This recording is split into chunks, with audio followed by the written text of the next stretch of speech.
ఆకుతోట రామారావు గారిని కూడా సందేశం ఇవ్వాల్సిందిగా కోరుతున్నాము. ఆ తర్వాత ఈ కార్యక్రమాన్ని మనము ముగించుకుందాము. ఎందుకంటే 1-1:30 మధ్యలో బండారు దత్తాత్రేయ గారు వస్తారు. అప్పుడు మళ్ళీ ఈ కార్యక్రమాన్ని మనం పునఃప్రారంభం చేసుకుంటాము. కాబట్టి వారు వేరే దగ్గర కార్యక్రమం ఉండడం వల్ల ఖైరతాబాద్ అటు సైడ్ వెళ్ళారు. వారు వచ్చే ముందు మన విషయం తెలుస్తుంది.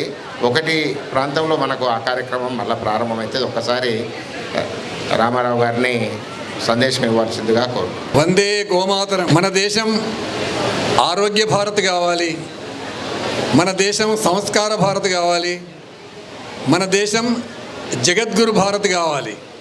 అలా మన దేశం అన్నపూర్ణ, మన దేశం జగద్గురు, మన దేశం బంగారు చిలుక, మన దేశం ప్రపంచానికి జ్ఞానభిక్షను అనేక కళలను అందించినటువంటిది.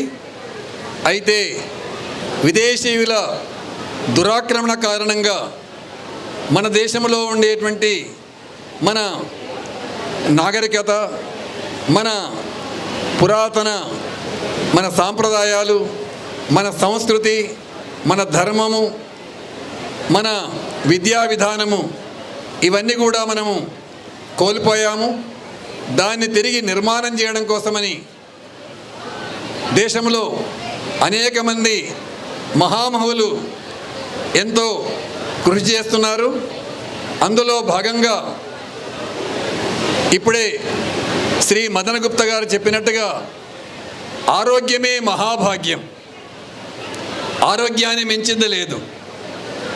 అయితే మంచి ఆహారం వల్ల, అమ్మ తినిపించిన ఆహారం వల్ల, అమృతాహారం వలన, అట్లాగే మంచి ఆలోచనలు, మంచి మనస్సు, మంచి సేవాభావన, మన బాధ్యత ఇవన్నీ గుర్తించి మనం నడిచినప్పుడే, వ్యవహరించినప్పుడే ఆరోగ్యం బాగా ఉంటుంది.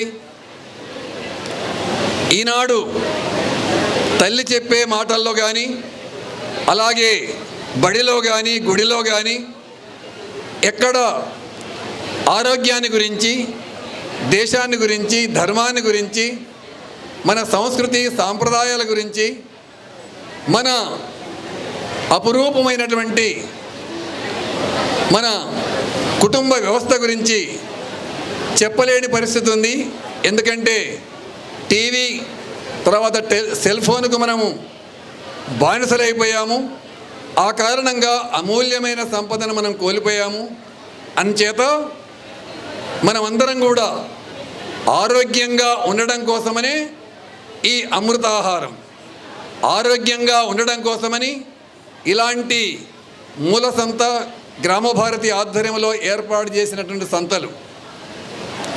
ఒక్క మందు మాత్ర అవసరం లేకుండా, ఆసుపత్రుల ముఖం చూడకుండా ఉండే విధంగా ఉండడమే నిజమైన ఆరోగ్యం. ఒక్క మందు మాత్ర అవసరం లేకుండా పండంటి సంతానాన్ని కంటే అదే నిజమైన ఆరోగ్యం.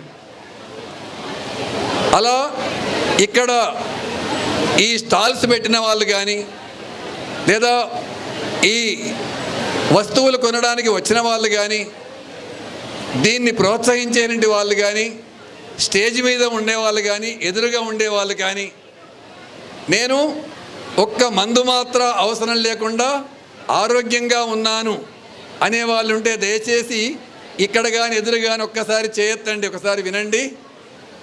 జై గోమాత ఇక్కడ వినండి. నేను ఒక్క మందు మాత్ర అవసరం లేకుండా ప్రస్తుతం, ఇదివరకు ఎప్పుడైనా వాడవచ్చు, ఇప్పుడు ఏ మాత్ర, ఏ ఔషధము, ఏ ట్యాబ్లెట్ అవసరం లేకుండా ఆరోగ్యంగా ఉన్నాను అనేవాళ్ళు ఒకసారి దయచేసి చేయవలసిందిగా కోరుతున్నాను. శబాస్ శబాస్. వీళ్ళ కోసమని అందరు గట్టిగా చప్పట్లు కొట్టండి. ఒక 10 మంది నుండి 20 మంది చేతులెత్తారు. ఇందులో భాగంగా నేను కూడా, నాకు మార్చితో 76 ఏళ్ళు పూర్తయినాయి. 77లో ప్రవేశించాను. ఒక్క మందు మాత్ర, ఒక్క ట్యాబ్లెట్ అవసరం లేకుండా ఇప్పుడు మెట్లెక్కగలుగుతాను, పరిగెత్తగలుగుతానని చెప్పడానికి నేను ఆనందిస్తున్నాను, గర్విస్తున్నాను. అలా మనందరం కూడా, మీరందరూ కూడా కేవలము మాటలు చెప్పడం కాదు, కేవలం ఉపదేశాలు కాదు, కేవలం అమృతాహారాన్ని లేదా మంచి నెయ్యిని తేనెను అమ్మటం మాత్రమే కాకుండా స్వయంగా ఇక్కడ అమ్ముతున్న వాళ్ళందరూ కూడా మీలో ప్రతి ఒక్కరు కూడా మంచి ఆహారాన్ని మంచి వస్తువులను సేవించాలి. ముందు మనం ఆరోగ్యంగా ఉండాలి. వ్యక్తిగతంగా, కుటుంబపరంగా, సంస్థాపరంగా.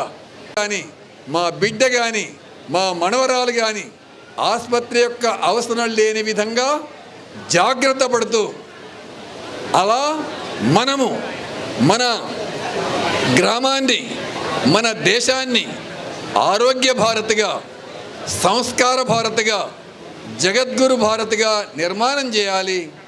దానికోసమనే దేవాలయాలు, దానికోసమనే చదువులు, దానికోసమనే పాఠశాలలు, దానికోసమనే విశ్వవిద్యాలయాలు, దానికోసమనే గ్రామభారతి తర్వాత మర్రి కృష్ణ గారు ఏర్పాటు చేసినటువంటి ఈ సంత ఆరోగ్యం కోసమని, ఆనందం కోసమని, సంస్కారం కోసమని, మన సనాతన ధర్మం కోసమని, మన దేశం కోసమని ప్రపంచంలో ఈనాడు మోడీ గారు తిరుగుతూ ఆస్ట్రేలియా, ఇండోనేషియాల దేశాలను వాళ్ళని అందరిని కూడా మంత్రముగ్ధం చేసే విధంగా మన దేశ సంస్కృతిని ప్రపంచానికి అందిస్తున్నారు.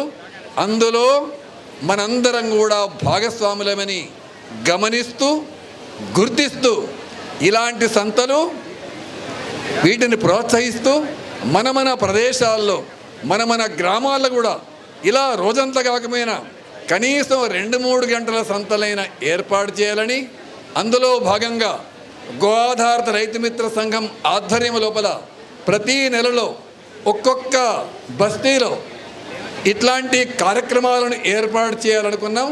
అందులో ఈ నెల 25వ తేదీ కుకటపల్లి దగ్గర జలవాయు విహార్లో ఉదయం 10 గంటలకు ఇలాంటి కార్యక్రమాన్ని స్టాల్స్ను కూడా అక్కడ పరిమితంగా ఏర్పాటు చేస్తున్నాం. ప్రతీ నెలలో ఇలాంటివి చేస్తాం. మీరు కూడా ఆధ్వర్యం వహించి మీ వాడల్లో, మీ బస్తీల్లో, మీ కాలనీలో, మీ అపార్ట్మెంట్స్లో, మీ గేటెడ్ కమ్యూనిటీలో ఇక్కడ కూర్చున్న వాళ్ళు, ఎదురుగా ఉండేవాళ్ళు, స్టాల్స్ నిర్వహించే వాళ్ళు కూడా గ్రామభారతి మూలసంతతో ప్రేరణ పొంది దీంతో పాటుగా మన ప్రదేశాల్లో రాష్ట్రమంతా దేశమంతా కూడా ఏర్పాటు చేయాలని, అమృతాహారాన్ని, అమృతతుల్యమైనటువంటి సందేశాన్ని మన తోటి వాళ్ళకి, సమాజానికి, దేశానికి అందించి ఏర్పాటు చేసి ఆరోగ్య భారత్, సంస్కార భారత్, జగద్గురు భారత నిర్మాణంలో మనందరం కూడా భాగస్వాములు కావాలని, అట్లాంటి మంచి ఆరోగ్యాన్ని, మంచి భవిష్యత్తును మీకు, మన కుటుంబాలకి, మన సంస్థలకి అందించాలని చెప్పేసి ఆ భగవంతుణ్ణి, భారతమాతను కోరుతూ ముగిస్తున్నాను. జై హింద్, జై భారత్. జై బలో గోమాతాకి, జై బలో భూమాతాకి, జై బలో భారత్ మాతాకి. మరిన్ని అప్డేట్స్ కోసం బ్యాక్ టు రూట్స్ యూట్యూబ్ ఛానల్ని సబ్స్క్రైబ్ చేసుకోండి.